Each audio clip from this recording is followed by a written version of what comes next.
Morning.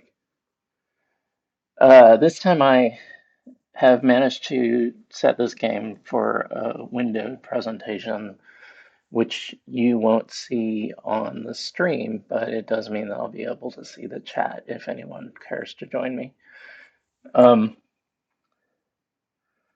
I want to play RimWorld for you, but before I start, I have a digression, and that digression is about some dirty laundry that the video gaming, computer gaming community has cherished and cultivated for many a year. Um, I was thinking that it's kind of like every time there's a new medium or genre of media, like for example, science fiction.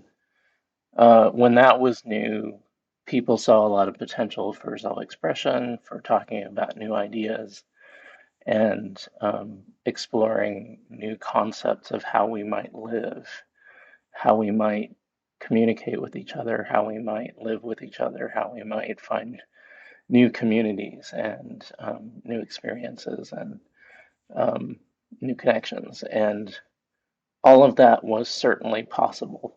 Um, I I don't know the exact timelines, but I know that with every generation of new science fiction writers, those promises were made again and again. And unfortunately, I think instead of finding revolution in thought and behavior and culture, mostly people followed the customs and traditions of their times and generations and countries of origin. And so, while there has certainly been some improvement for the underrepresented minorities and the underprivileged communities and voices, it hasn't been without a fight.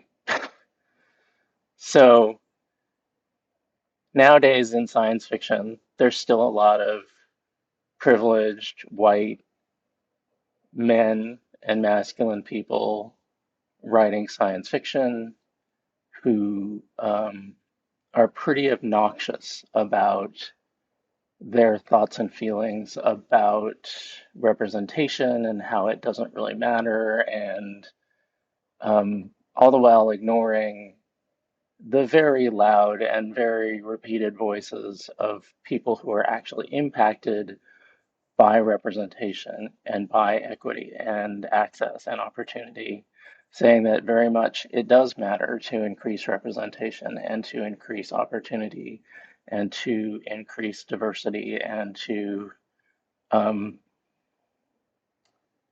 respect and cultivate the contributions of people with highly intersectional or even just barely intersectional lives that are different from their own. And so I'm very much on the intersectional social justice, anti-racist, anti-ageist, anti-disability, uh, anti-ableist, etc. communities. Um, I have a highly intersectional life and experience and identity. Um, and I didn't choose a lot of it, it just happened to me. So, um, in a similar vein to the science fiction stuff, the video game community and the PC game community is full of buttheads who are very traditionalist, very conservative, homophobic, racist, ableist, ageist, anti-trans, um, ignorant bigots. And uh, what our community in gaming got uh, a few years ago was a thing called GamerGate, which um, a bunch of people and groups tried very hard to um, characterize in the sort of way that GOP think tanks have weaponized rhetoric. They tried to portray GamerGate as uh, a political movement to um, hold journalists accountable to factual reporting in game reporting. But to those of us who were paying careful attention, uh, like myself, while it may have had some impulses in that direction, it was largely for harassing and abusing, especially women in the gaming industry and the gaming communities, and also their allies and accomplices. So, and also other marginalized communities. And it turns out that um, those groups came out again in around 2016. Um, there was an article that covered this game, RimWorld, and it talked about how the code itself had weirdly specific rules for social interaction and sexual identity and preference for the little pawns, the little characters that you sort of manage throughout the game. And I'll show you more about that later. Um, but because of that reporting, the person who wrote RimWorld, Tynan Sylvester, got very snippy indeed and talked about it being bugs rather than intentional features. And a whole bunch of these Gamergate or former Gamergate or Gamergate wannabe people came out of the woodwork and started defending Tynan Sylvester and making it a lot more um, visceral and vicious, I think, than the discussion needed to be. So Tynan didn't help, I don't think, and I'm not even sure if Tynan fixed the issues that were reported or maybe just hid them better in the code. It's hard to say. I actually don't care that much about the game itself. I care a bit. I would like to see fair and generous representation and diversity, but it's not like uh, good standards are being set in the industry entirely, and Tynan is falling short. It's more like Tynan is just doing the same shit, different day, that other game developers and publishers have done in the past. And in general, it just reflects, I think, the average, maybe a little bit more conservative and traditionalist, because a lot of gamers still um, use bigoted slurs to try to get under the skin of other gamers in competitive play. Um, and it's getting better because there's more outcry and marginalized folks have figured out how to articulate ourselves and express ourselves in ways that will motivate change. But again, not without a huge fight, not without having to try a lot harder than just asking nicely. Um, and I think that we can be better than that as a community, but I don't think we are. And I would like to see us all do better. Um, anyway, let me switch gears and talk about the game itself. So, RimWorld is my favorite, I would say, of the genre that most people call, well, in the video game community, call dwarf-like, which means dwarf fortress-like, which is in turn a rogue-like game. And the thing about the rogue-like games is that they expect you to lose. So it's not like there is a winning condition, and you can achieve it, especially with practice and luck and a little bit of strategy. Um, but it's not a terrible thing to lose, and often roguelikes and dwarf-likes make it so that it is um, so that it's possible to have fun or see interesting things happen as you lose. So, like as an example, when I was playing RimWorld in the early days, I didn't realize that um, it's a very bad idea uh, not to ventilate buildings that have lots of batteries in them.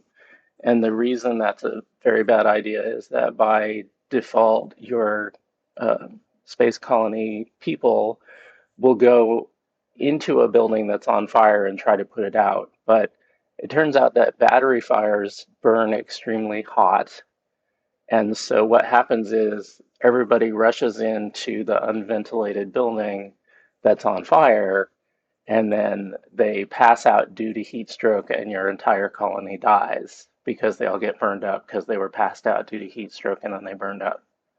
So um, I don't think that was an explicitly designed dynamic in the game.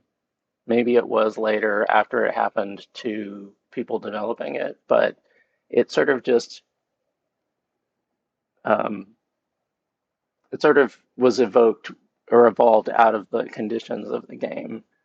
And I don't know, I enjoy that kind of gaming. And I think it's interesting to lose in interesting ways. Um, but anyway, the whole genre is built around the idea that you don't directly control the colonists. So in RimWorld, you start out with some number, usually three colonists, and they crash land on a planet, and they have to survive and hopefully thrive and hopefully eventually get off the planet. Um, there's been a number of mods that sort of make it more interesting to get through that. Um, but the basic idea of all these dwarf-like games is that you set tasks, and then randomly the pawns or characters that are in the game, assuming they're assigned to that kind of task, will go and take care of those tasks. So you can have a great plan of how to manage your colony or your castle or your fortress or whatever, but it's all limited by the capacity of the pawns, or in this case, the colonists. And bad things can happen if you stack or prioritize too many tasks at once and some disaster or random event occurs. So let me see if I can show you rather than explain it. Um, the other thing is that RimWorld has a bunch of mods, and I don't think I have any installed because oh, I do. I have a bunch of mods that I could enable, but right now I just have the core game and the two official DLC mods, which I'll leave active. They won't really matter in the early game anyway. Um, so let's set up a new colony, and I'll just do a typical crash landed as the typical colony. I am, however, going to do the same thing I did before with other games, which is I'm going to set it to super easy so I can talk about it without actually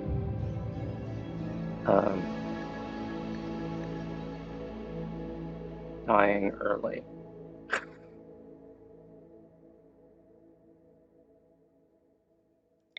Okay. So the seed should I guess I must have set that seed or it was randomized, but I'm going to click a few times for different seeds. So these are really just random words, but I could put anything I wanted. And the game sort of generates itself from the seed, so it can be a way of sort of sharing initial conditions. If I decide, hey, I played a game on zucchini, and I tell my friend, hey, I played a game on the seed zucchini, maybe you would like that seed because I had some interesting results. I'm going to leave all these up here because I don't even think I'm going to get to interacting with the factions much. So this generates a world, and then in that world, I decide where I want my colony to go. And usually, I like to choose mountainous regions because then I can tunnel. I like tunneling. So if like I click this, you can see it's a temperate forest.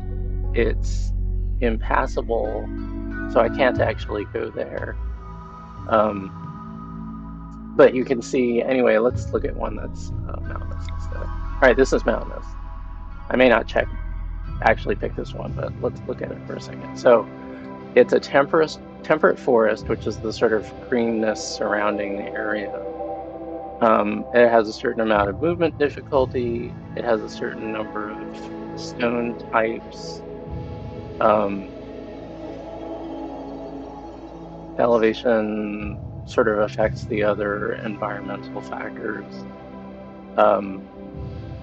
There's a particular growth period because of it being closer or further from the equator.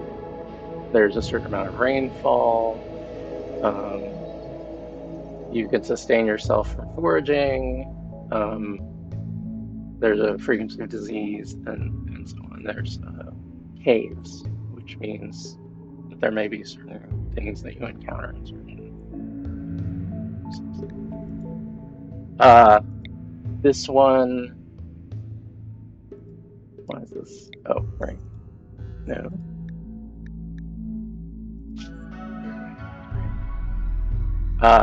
This one has a river, which is a feature that you can use to develop things. And I think also it helps with travel.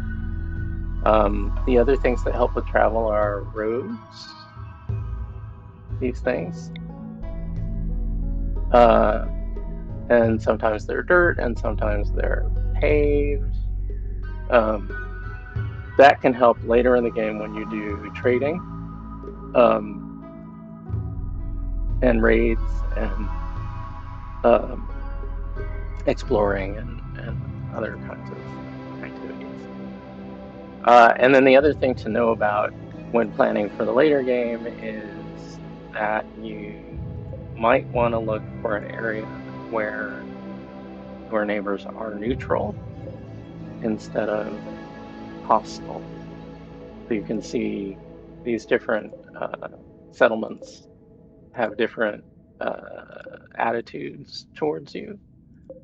And so the neutral ones are less likely to come and try to kill you than the hostile ones. And then in the mod with royalty,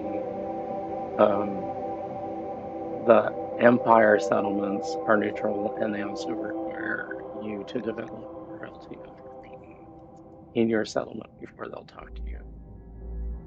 So you can see all of these things are generated names. This rotting crocodile area was just generated as part of how the world came to be based on that seed, and the gray otter seed is the same deal.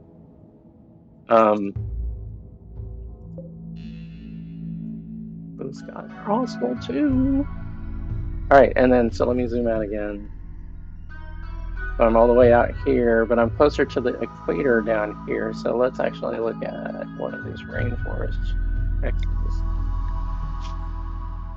So the thing about the rainforest and being closer to the equator is that the growing period, which is pretty important in the early game, is year-round. So it is harder to build. It's got usually has marshes. It's muddier. It's harder to deal with if you want a contiguous building instead of a bunch of huts. But it has the advantage of having a growing cooking spread.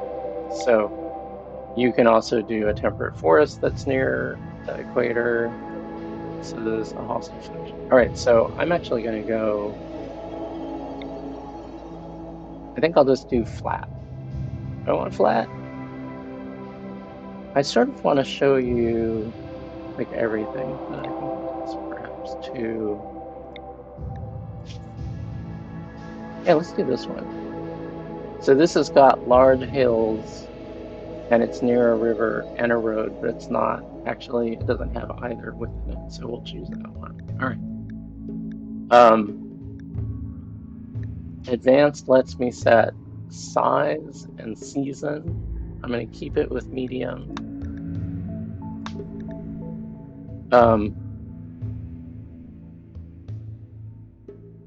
And I think let's do a mild ideology. Let's do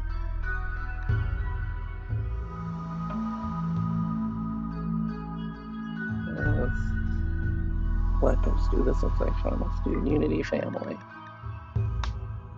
Okay, and then I start with 8 randomly generated colonists. You can just spend hours. Believe me, I've done it. You can spend hours tweaking the colonists because of the 8, there are 3 that are automatically picked for me. You can see, all right, this one's 54, this one's 74, this one is 46. They have different skills and talents, and some of them can't do certain things. They all can't do certain things.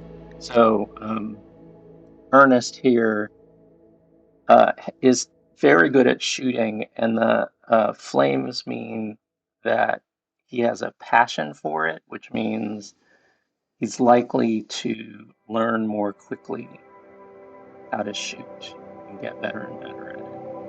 And the same with cooking, pretty good with animals, great at crafting, and also a passion for that, but does not work plants, cannot farm, cannot sow, cannot care for crops, cannot forage, so kind of great in some awesome ways, for sure, but not great if I think I'm going to need to do farming early on, which generally you have to do. Misaki is older, and you can see that her health is more complicated. She's lost hearing, which will affect communication, and these scars will affect her mood. The aching, itchy, and painful status will affect how it's harder to keep her happy and engaged in the colony. Also, she cannot fight, she cannot cook, and she cannot craft. She's also psychically sensitive, but she's kind. So it's, I don't know, there's all these pluses and minuses. And I can't talk about all of them. There's just too many, which is kind of the point. This is what these games are for, is to set very complicated starting conditions and the challenges in surviving those conditions.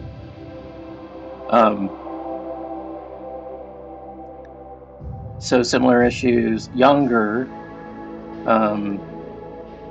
not capable of cooking or medical care, but very social, interesting mix. Fast learner and kind, also interesting. I think I'm going to keep this one, who's actually less weird than the others. Let's look at, I know, 16, lower skills, no health problems, no incapabilities. I think this one's going in the mix, and I will replace Saki. Oh, I replaced, all right, Anna, Slick, and Chef is the one that I'm not so sure about, so let's keep looking. Miko is 49, no health conditions. Nudism can cause some friction, and she doesn't do medical care. She is part of the... Oh, I'm not sure if this is the right cult. Let's check the color. Okay. Let's keep looking. So it would be challenging to have Anne-Marie and this guy in the same colony. It's not impossible, but it's just neurotic slow learns awful. I think maybe not. The other thing about these ones left behind is that they will show up later, and they'll be parts of other colonies or parts of trading parties or other groups that you will encounter later as you play the game randomly and usually interestingly. Pyromaniac, Cannibal, and Greedy. I don't know. That seems challenging. Undergrounders like to be underground, so this one does not do a lot of stuff. I think she's an escape convict. That's awesome. I think I'm actually going to take Anne-Marie over Chef. Ooh, I don't know.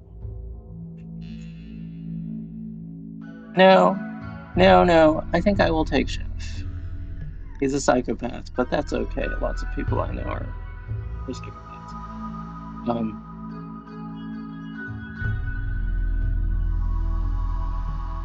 No empathy. Yeah, whatever. It's not the worst. All right, and then you can see the summary of the team skills from the selected. Oh, the main problem is nobody's got mining skills. Let me go back. We do need mining. See if there's anybody who's acceptable who has mining. Okay, that's why I need to take Anne-Marie over Chef. So take Chef and drag him down here. There we go. All right, so you can see the team skills have changed a lot. Now cooking is low, but we don't really need cooking in the early part of the game. I'm gonna hope for maybe getting another colonist who's better, or maybe training someone up. Yeah, I think maybe recruit, but that's later. All right, let's get started.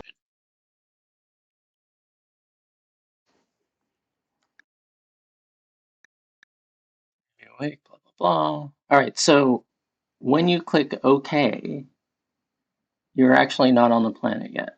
And the pods come down in a few seconds after you click OK. And then I'm going to use spacebar to pause. All right, so what's going on here is we've crash landed. We've got various supplies. And you can see in each stack, there's a number. So if I hover over it in the lower left, you can see packaged survival meal times 10. Underneath it is stony soil, which slows your walking. And has a certain fertilization, and it's lit at 68%. And then next to it is a bolt action rifle that is normal. Weapons can be excellent, they can be poor or awful. It affects a lot of things, including the quality and accuracy of using the weapon. And under that is grass, and under that is soil, and it's also lit at 68%. This is the colony donkey, whose name is Dominator, awesome name. These little X's mean don't pick these up, don't gather them. And so Um, what I look for in the very early game is the best sort of naturally covered, or even ruins, the best area that's sort of nearby where I started that I can, that's not great, that I can modify to shelter and storage of my things. So one issue is intact buildings are potentially hazardous. And the reason they're potentially hazardous is that they may be scary ancient ruins defended by hostile machines, and they may have cryo caskets that have survivors that are hundreds or thousands of years old who are extremely cranky if you happen to wake them up. So generally, I wait to investigate such things until I am more powerful and better armed and armored. That said, it is nearby. I'm not going to explore it, but I may build near it for now, and I think that's what I'll do. So, this here is a compacted steel ore that I can mine to get more steel. I've got a bunch of steel that I started with. Slate is okay. It's got 500 durability. This slate wall has 390, so it's actually more secure to sort of butt up against a slate mountain than an artificial wall. This is sandstone. I think I will sort of shave this straight with some mining and then build a shelter for sleeping. And then I also want to build a roofed area to put my supplies, but closer to where most of the supplies will be. So let's. All right. I said I was going to shave this straight, so let's shave it straight. It's a fair amount of work, but I think it's worth it. I'm actually going to do it. And then in the structure, I'm actually going to use steel to shore up, and it's saying that I don't have any storage, which is fine because I don't have any storage yet. But I'm going to use some steel, basically columns. They're just going to be one square walls to help support a future roof. So I'll do one here, and I'm just eyeballing it here. I can move these later. One here, and one here. And as I said before, I don't want to, and then right-click clears whatever you have selected. I don't want to give them too many tasks at once because it can confuse them. It can always confuse them to have too many tasks at once. And I do it anyway, but in the early game I want more control. So I'm going to unpause by pressing space, and I'm going to let them do what they're going to do. I'm also going to, so it's giving me a bunch of warnings here, and that's fine. I'm also going to select nearby stuff and allow it to be hauled, so that when I have a storage area, they will haul it to that area.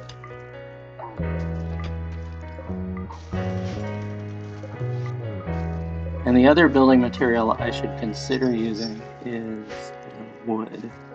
I'm going to start with steel. And so, I'm going to pause. Now I think I'll do the storage area here and the shelter here. So, that being said, what I should do right now is actually tell them to build a roof.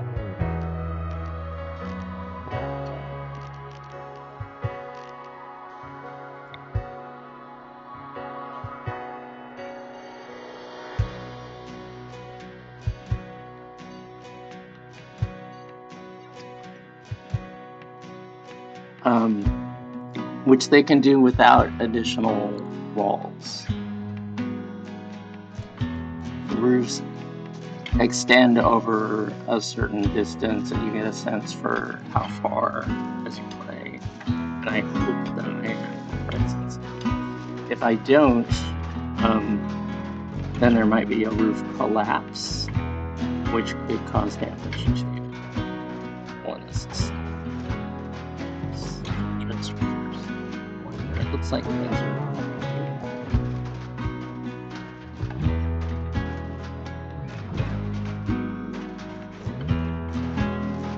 And nobody's doing the mining because it looks like. Let's just look at that for a second. Okay, so this is the work schedule, and it shows you what people are capable of doing, what they're assigned to or allowed to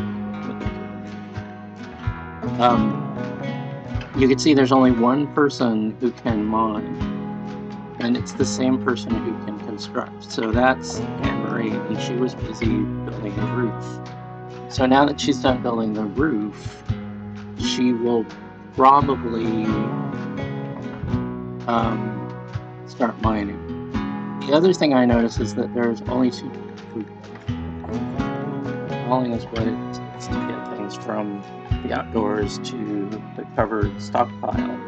So instead of having Anne-Marie do both mining and hauling and cleaning, I'm going to disable that. I am, however, and it doesn't really matter right now, but I'm going to enable these. So these will provide poor results, but Slick has a preference. You can see this little tag is actually fire if I actually go and look at Slick's bio. This means that Slick is more likely to learn.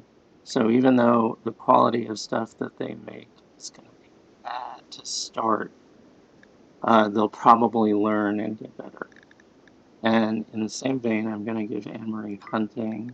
There's no hunting tasks right now, so that's okay. And warden. There are no prisons right now, so that's okay. We can look at this later if there is stuff to do. Okay. And then the other thing I'm going to do is I'm going to make the stockpile zone map to what we have covered. So as soon as I create the stockpile zone, Dinah probably is going to probably start hauling stuff from over here to the stockpile.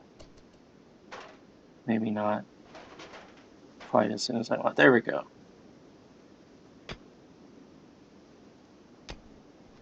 Yeah. So you can see. Just clicked.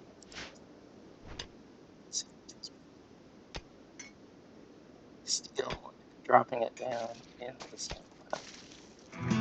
And she's already tending to go kind of far into the stockpile, which is a little silly. And here she's actually picking up more stuff so that her hauling is more efficient. You can also see as Anne-Marie is mining that she's leaving behind some empty space and some chunks of whatever she's digging.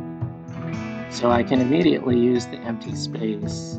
The chunk is going to occupy space if I expand the stockpile. So I need to actually move that. So I'm gonna put a dumping ground over here to further encourage myself not to mess with the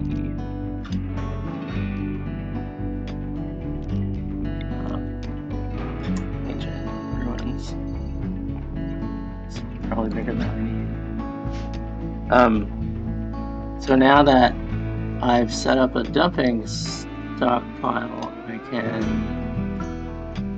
tell the hauler to move the chunks of rock. And I can use more.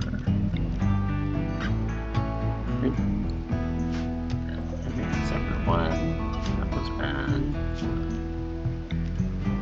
And to drag from what I already have to the space I want to use, and that helps. And you can use the keyboard shortcuts too. This is actually, for me, lower priority than getting shelter built. So let's start with a roof. So Anne-Marie moved again from mining to building a roof, which is fine. And I'm going to use this roof area to first just define some sleeping space for my colonists, because it's 12 noon and they're going to be sleeping right away, but it's she's chopping down this tree that's in the way of the roof. And then I also need an animal sleeping space. So just I'm just gonna get sleeping space.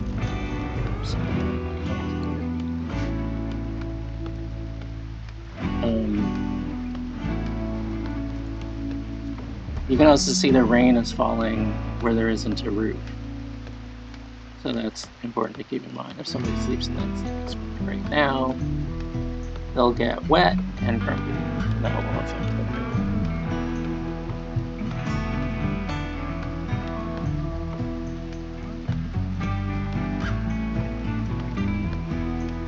It's also important to note that I can run the game faster, which is good for things like sleeping especially, but also if only one person is doing something, it takes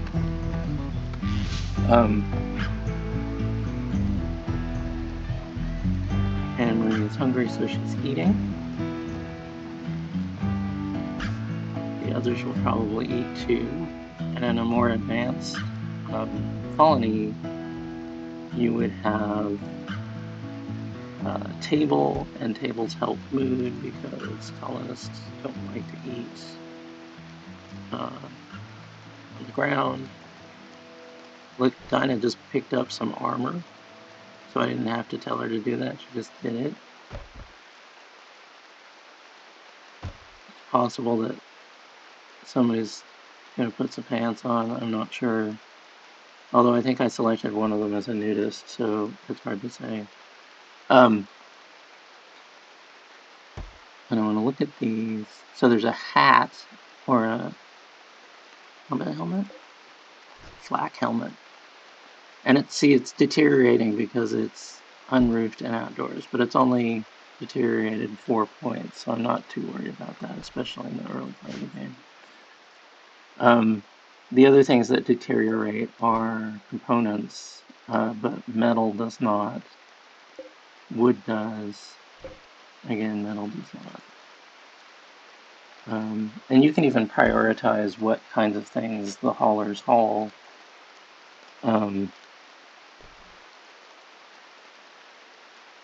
But as far as the early game goes, it's sort of just, I find it's better to just let them do what they're going to do.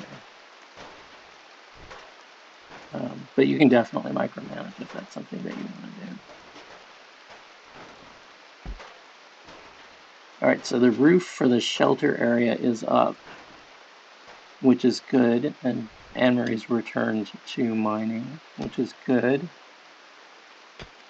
I'm actually gonna, I think I'll focus on getting people dressed and armed right now. So if I look at Slick, you can see he's got some health issues, but I can't fix those right now. There's some ideology stuff here that I don't like, which is that they're actually dissatisfied that there are no slaves. You can see there are negatives being applied. Eat without tables, cooking wet, remain, already feelings. This particular one has low expectations, and they all have benchmarks. Looks like they all have benchmarks. So good for me.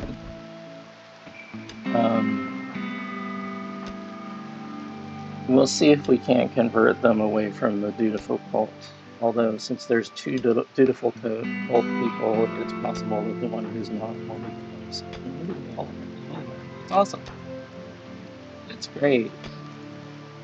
Okay, anyway, I said I was going to get the so look at their bio and see what relative shooting and melee abilities are.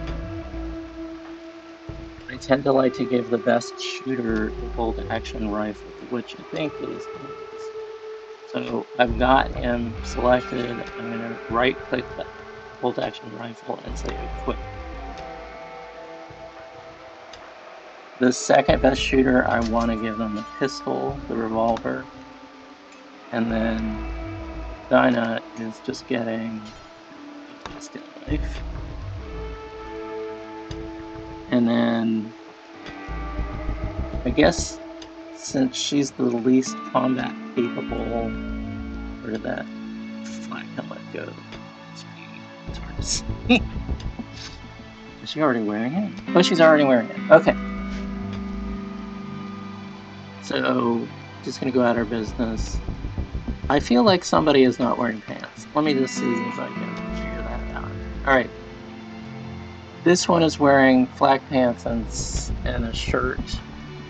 That one is wearing synth red pants and a t-shirt. Alright, wait, I guess let's just do it. Oh, you know, it's because this guy is wearing flak pants. He changed the pants.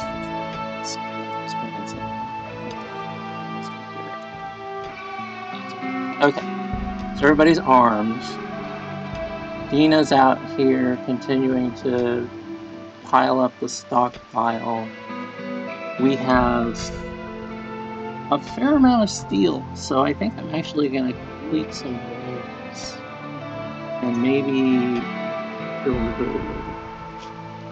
So the different walls have different sort of strengths. The steel wall is 300. I showed you earlier the slate wall was a little bit more beefy. The natural walls are very beefy. If I had a wood wall, which I don't, it would be I am going to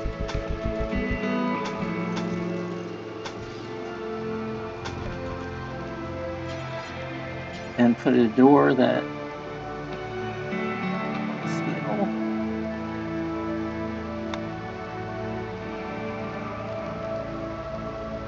steel. All right, a door to the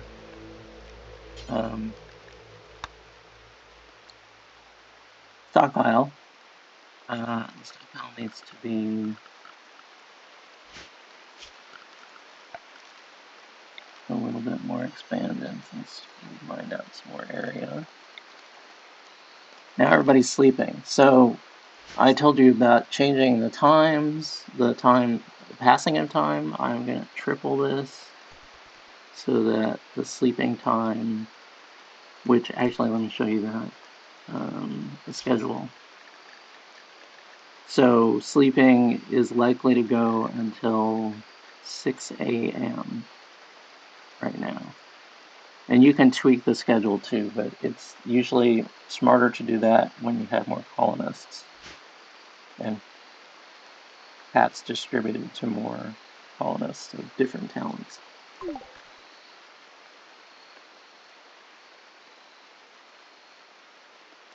Usually things are pretty calm during the first few days.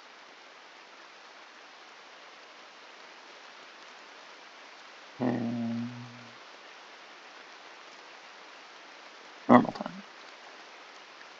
Nobody's up yet. Oh, there we go. We're getting up. Okay. So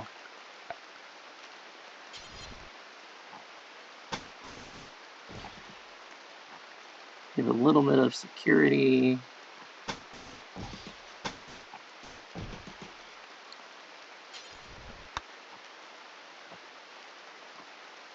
So what happened here?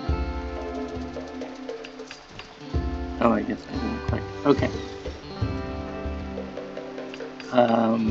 With certain mods, you can actually have people who are not the constructing people actually does to constructing areas and construct people to sort of build. But I think by default that the constructing people actually have to be running parts to area where they're building. It's not a big deal, but it's something. Okay. So the game automatically paused so that I could read about ancient danger. So, as I suspected, this here is an ancient danger structure. That warning is just telling me to stay away from it until I'm better and more capable. I could potentially mess with it if I were feeling super, I don't know, adventurous, but I'm not going to because I know better. I'll let the game continue and we'll just ignore the ancient danger and deal with it later.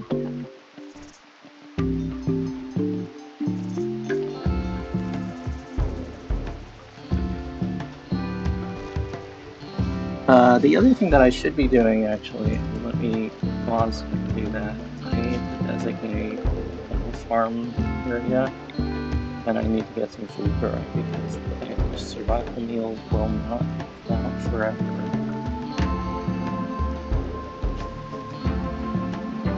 We'll just do that for now.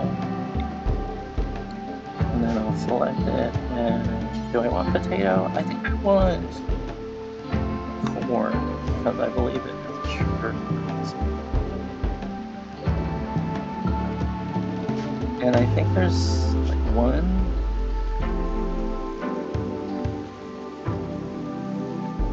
I'm actually going to, I think I will assign, where I can, I'm going to try to assign the people who can do the work to the work that needs to be done. And that can be tweaked later as I have more colonists. Right now, 3, then I'll have internet starts.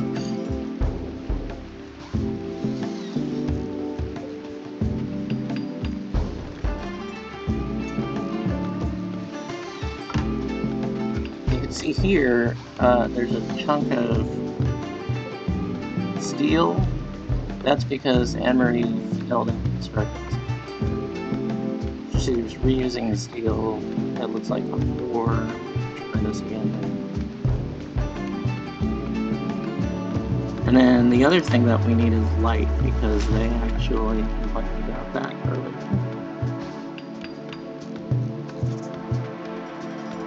So I'm going to do some torches, which are the simplest form of light, and they actually provide a little bit of heat too, which is not a bad thing.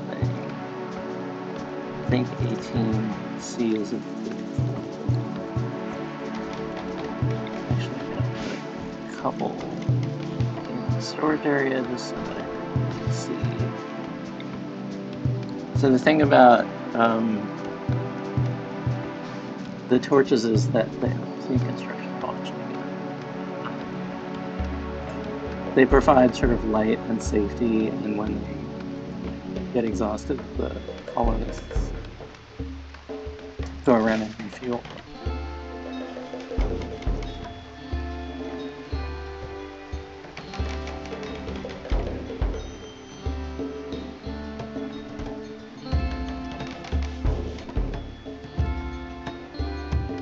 Alright, Anne-Marie, good luck. I know this is like the 3rd time you've tried to build this wall.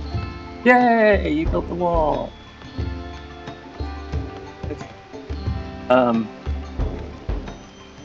So now there are 2 people working the field. I don't know what the hell Slick's doing, and I don't know if Slick can actually do anything helpful. Let's see. Warden, firefight, everyone should be firefighters if they possibly can be. Everyone should be doctors, patients, bed rest, and do basic things if they possibly can be. Everything else, obviously some people can do it, some people can't.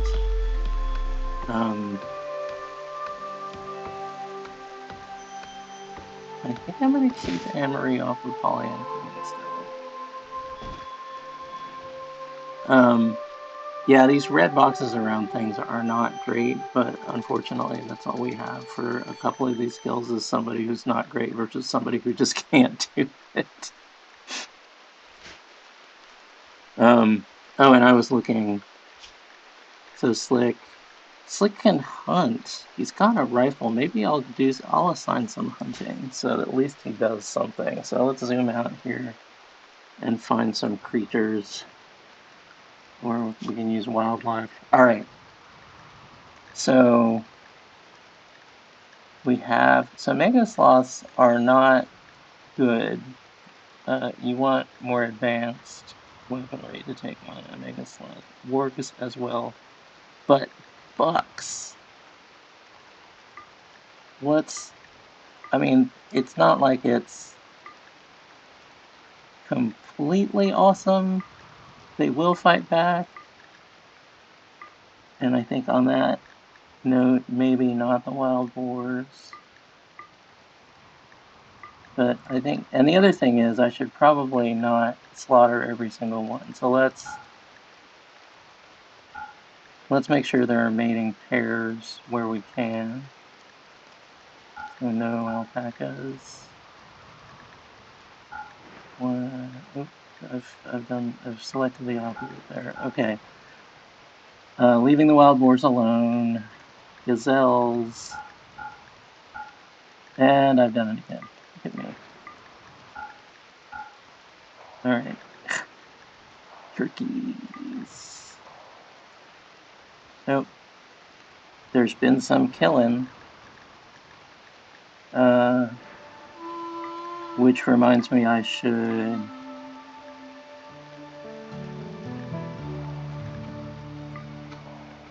Boom rats. Do not engage boom rats. Boom rats go boom and start fires and hurt people.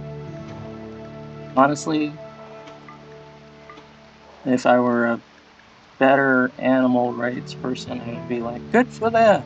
But this is a game where I'm trying to have my colonists survive, so it's probably best if they do survive. Okay. So I can review that later. And there are mods that will automatically handle those assignments.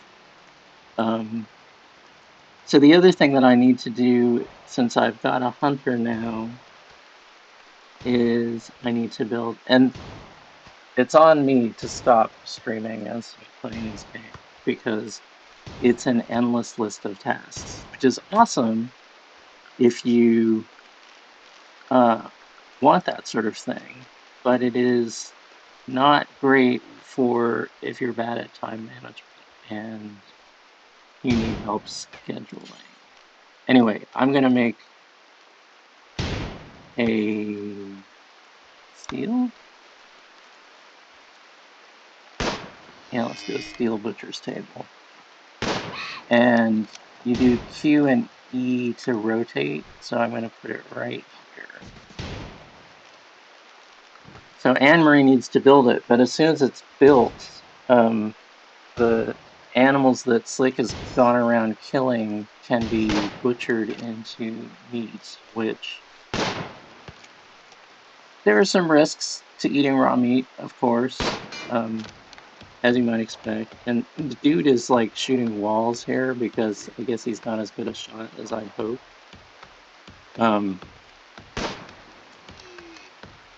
But anyway, raw meat is better than packaged survival meals, and I want to have them have a low impact on the survival meals if possible, so that their food situation can be stretched until the crops yielding food.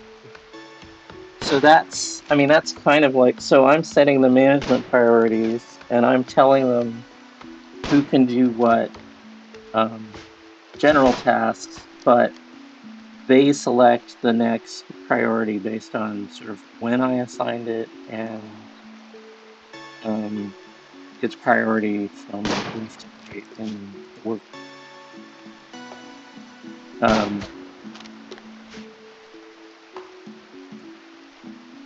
And otherwise, they sort of go about their business. They tend to the schedule. They sleep when it's sleeping time, and they do any task when it's awake time, including feeding themselves and meditating. And we haven't had any problems yet, but it is kind of a stressful survivalistic environment. So if you look at their needs, they're sort of building it up. Not only no slaves, soaking wet, eat at that table, uncomfortable, sleep on the ground, sleep outside, sleep in the cold, minor pain. But now, Anne Murray rebuffed him, and he's been doing a lot of work in darkness and no recreation. So some of those things I can address right away, or basically say, here, build this horseshoe set, and then other people can play it, which will alleviate some of the problems. Or here, build this torch, which will light up the area. But some of it you have to wait and hope that their sanity will hold out long enough that you'll survive. And this is all just sort of the basic startup mechanic. After this, once you start generating power, you got to store it in batteries, got to make sure to ventilate your battery storage area, or else there's going to be a fire and everybody will die. Like, there's just all kinds of silliness. And you can see here, so Slick has a risk, a minor risk of breaking. And if they have a mental break, then it can be anywhere from wandering around in a daze, not sleeping or eating for a random number of hours, to having a full psychotic break, which in some cases means running around shooting people or killing the colony animals, or if they have the pyromania trait, they could go run around starting fires. It's all kinds of fun. I'm not too worried usually about minor break risks, but they can become major break risks and extreme break risks, and those you have to manage as well, or manage the response to. There's just all kinds of complexity and interesting fun to be had. And if you play for hours, you get to figure out all of these things and learn them all and figure out how to handle them. But I'll save this game and we can return to it the next time I stream RimWorld.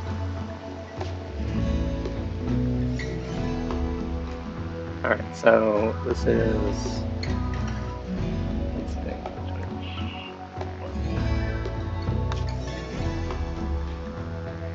alright, well, it's been lovely playing with you. I hope you have a good rest of the day. I hope the week treats you right. Perhaps you will join me on Friday. If you would like, you are welcome to weigh in and let me know if you want me to play a particular game or talk about my take on other things about gaming or whatever. Some things I may choose not to talk about, you choosing not to. But I'm happy to play any game that I already have and consider purchasing games that are new to me. But I like these older games that are more quirky and I think have interesting backgrounds and genealogies, if you will.